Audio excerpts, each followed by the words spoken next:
Paglangkaw kan presyo kan mga prutas sa merkado publiko kan syudad ni Naga, padikit-dikit na subot na mamatean kan mga paratienda sin parabakal. Padagos na pagbabago sa presyo kan pirang klase nin prutas, posibleng huli subuot sa prakasadong biyahe kan supply gikan sa Davao. Yan ang tinutukan live ni Jessica Calino. Jessica?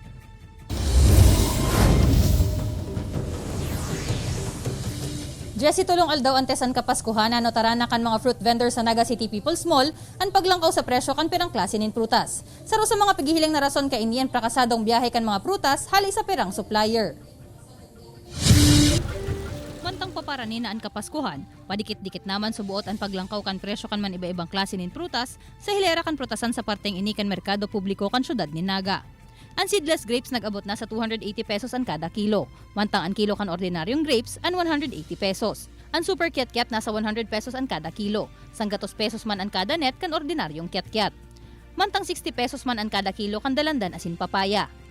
Ang pirang mga prutas man arog kan kiwi, apple, orange, pinya asin peras, mantinado pa sa presente ang presyo sa 10 pesos hasta 40 pesos kada pidaso. Alagad pig-ante si paran subuot ang paglangkaw kaini, pagharani na ang bagong taon.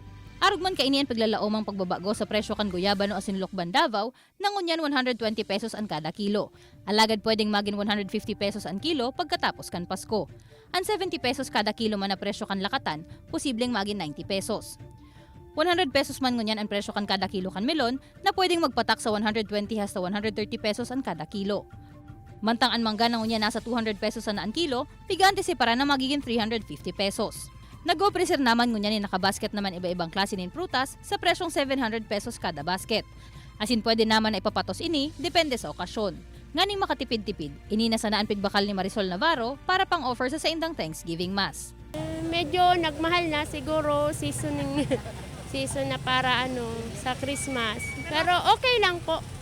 Sigon kinilda Felix kan Naga City People's Mall Fruit Vendors Association, prakasado subuot ang biyahe ngunyan kan mga supply na prutas haling Davao. Huli sa danyos na dinarakan bagyo sa mga tinampo sa lugar. Kaya syertong may paglangkaw sa presyo kan pirang mga prutas, urugnaan mangga asin lakatan na sa Davao pa talaga pigkukua. Davao pigpapaagi na ng Manila kaya ang tracking ang mahal na maray. Kaya mamahal. Sigurado 'yan. Ano sa ma'am, doble ang mahal? Dahil man gayud. Baka alimbawa 100, baka mga 180 araw ko. Alagad sa ibong kainipig syerto man ni Felix na magiging makatarungan man giraray ang presyo kan sa indang mga paninda, asin uniform subuot ang presyohan sa mga pagtaraid na fruit stand sa kahalabaan kan Prieto Street, hasta sa pag-abot kan mga supply para sa bagong taon. Sa presente day, panggayo pigruruso nin mga parabakal ang hilera kan protesan sa NCPM, alagad pigante si paran subuot kan mga paratsenda ang pagdakulpa kan mga madayo sa indang pwesto sa mga masunod na aldaw. Balik sa imo, Jessie. Jos Mabalos, Jessica.